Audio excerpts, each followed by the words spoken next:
So a really common one I've heard over the years is aquariums cost a lot of money to maintain. They're gonna cost lots of money to run, not just set up, but all the costs ongoing from the point that you get your tank. This is really not true. So the things you want to consider for the ongoing cost of your average, let's say 20-gallon aquarium, are the electricity that the aquarium is going to use while it's in your home, the water that the aquarium is going to use in your home. For most people that are on city water, you pay for that. Also the consumables, so that's going to be things like filter cartridges, fish food, water conditioner, etc. So the average 20-gallon aquarium in your average US home is going to cost a whopping $6.25 a month to maintain. That's factoring in everything. $6.25. I can buy coffees more expensive than that. And I do sometimes, but that's not the point. So long story short is, a 20-gallon aquarium is a more affordable pet to maintain than your cat or your dog, probably your hamster, you name it. It's one of the most affordable pets to maintain. That changes if you get into much larger aquariums. Mind you, when you get into really big tanks, your initial investment is a lot higher. So I think that changes the scale as well. But obviously, the larger the fish are, the more water there is to change, the more complex it is, whether it's a planted tank or a reef aquarium, then the cost can go up. So yes, a reef aquarium is going to cost a lot more on average per year than a regular freshwater tank of the exact same size. But that's very specialized. We're getting into a very niche part of that hobby. So yeah, no, they're affordable. They're not bad on the wallet. Keeping a tank's not expensive. It doesn't have to be. You know, it's just easy, relaxing. Small desktop aquariums are better for beginners. This is a misconception for sure, and that comes down to dilution essentially. So the smaller an aquarium is, the more sensitive it can be to any sorts of mistakes, and it's just a lot less forgiving in terms of stability. So if you have a very small aquarium, let's say it's 2.5 to 5 gallons, if you put any more than, let's say, a beta in that tank, which you probably shouldn't, it doesn't take long for that very small volume of water to become fouled by the fish, by respiration, by feeding, by pooping, etc. So that just means more maintenance. But furthermore, if you were to make a small mistake in that aquarium, let's say it's a 5-gallon tank, okay? You make a small mistake in that 5 gallons of water. Let's say you accidentally put some extra water conditioner, although that's truly not that harmful.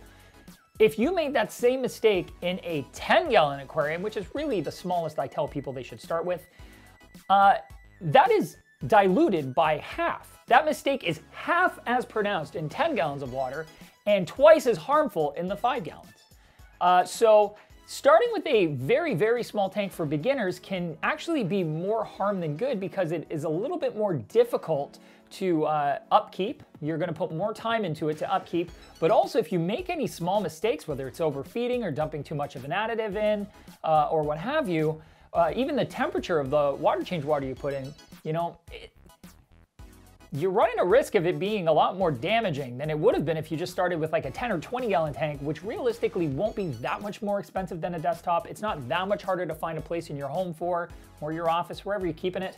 So starting that little bit bigger, like 10 or 20 gallons, is just gonna make your life a lot easier. It also gives you a lot more options for fish. People tend to overstock their aquariums or wanna put more than one fish in, so having a 2.5 gallon or 5 gallon desktop tank for most people is kind of impractical.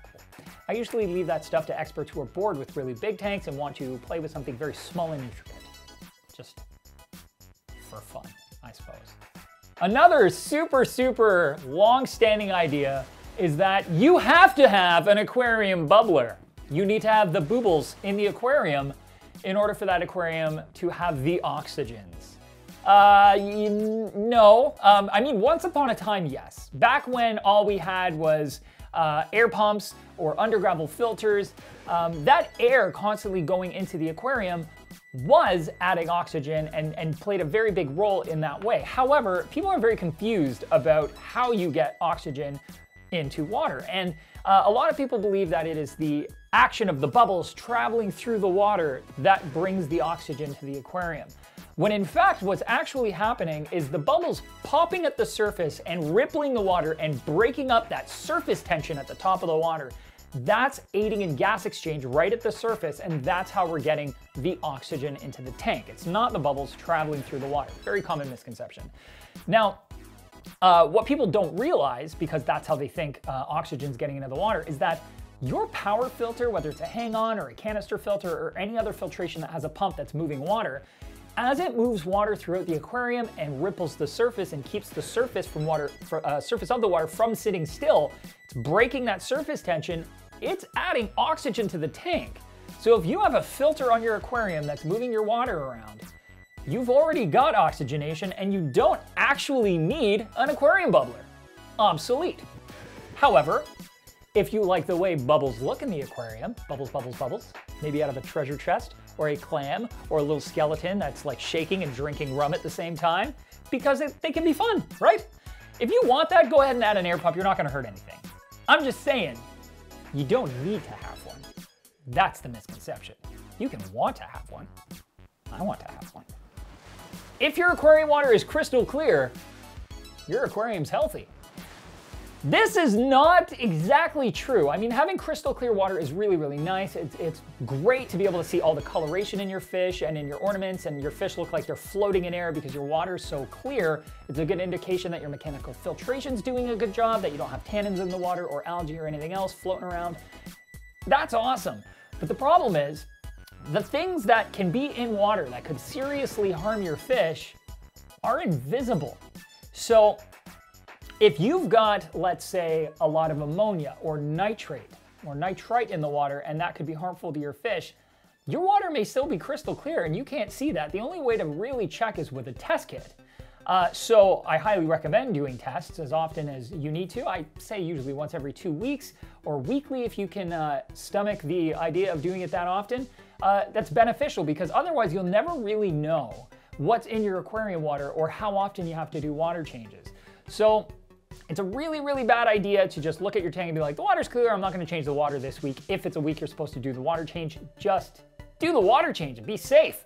You don't wanna find out that, you know, your pH was way off and it wasn't supposed to be because of, I don't know, maybe somebody accidentally dumped baking soda in the tank. But you wanna make sure your fish are going to be happy and healthy at all times. And simply put, unless you're Superman and have some kind of molecular X-ray vision and can see molecules in the water of ammonia, nitrate, nitrite, and stuff, you can't rely on that. You gotta test and do your water changes on a regular basis to make sure that they're safe. I'm glad your water's really clear though, that's awesome. I love crystal clear water, it's a lot of fun. It's the best. But so are fish that are alive and healthy. Your aquarium has to have live plants. Every aquarium has to have live plants. It's a part of the ecosystem. Your aquarium won't survive without live plants. Now, I'm sure a lot of us know that this one's not accurate. I'll be the first to say that you don't have to have live plants in your tank for your tank to thrive and do well. In fact, there are certain species of fish that will basically just turn them into a salad bar, making it, you know, kind of counterproductive to kind of keep putting plants in a tank where they just get eaten before they do anything anyways. Aquarium plants have a lot of benefits. So aquarium plants will help reduce the amount of organics in the tank. They're gonna help reduce things like ammonia, nitrate, nitrite, phosphate, silicates even. Plants are gonna use all kinds of things as nutrients and food as they photosynthesize and grow, and they will, you know, help even reduce the amount of water changes you'll need to do because they're going to be absorbing so much out of the water. So yes, they definitely have a utility beyond just looking pretty and giving the fish shelter, but you don't have to have them. And the reason you don't have to have them is, thankfully, we have filtration, specifically biological filtration, in the form of beneficial bacteria that helps with things like ammonia to break them down into less harmful chemicals like nitrates that we then move out of the water by doing water changes. So sure, if there are plants there to take up some of those nitrates, we won't have to do those water changes as often. But if we don't have plants, we just do the water changes and then everything keeps on thriving. You don't have to have live plants. There are some purists out there who believe you do. I'm just saying you don't. They're awesome though, so if you want to try live plants, I highly recommend it. Just be aware that with live plants comes a certain amount of complexity. You gotta know what their requirements are. You have to meet the requirements. Your tank might not necessarily have everything your plants are going to need. You're gonna wanna have decent lighting. If you wanna start with some really easy plants that aren't too finicky, I highly recommend trying some Anubias, some Java Fern, or even some Java Moss. They're pretty forgiving in most situations. Go have a crack at it. They're a lot of fun. Plants are great, but you don't need them. If you have any questions or comments, drop those down in the comment section below. Maybe you have your own aquarium misconceptions that you've heard that I didn't list. Maybe hit us up on social media like Facebook. We've also got Instagram if you want to catch a little bit of aquatic eye candy. I think we got a Twitter as well. And as always, keep on tanking. Maybe if you get into ridiculous... having that beautiful crystal clear... That's not entirely accurate. Sorry, and bachelor accurate. Let's try that again.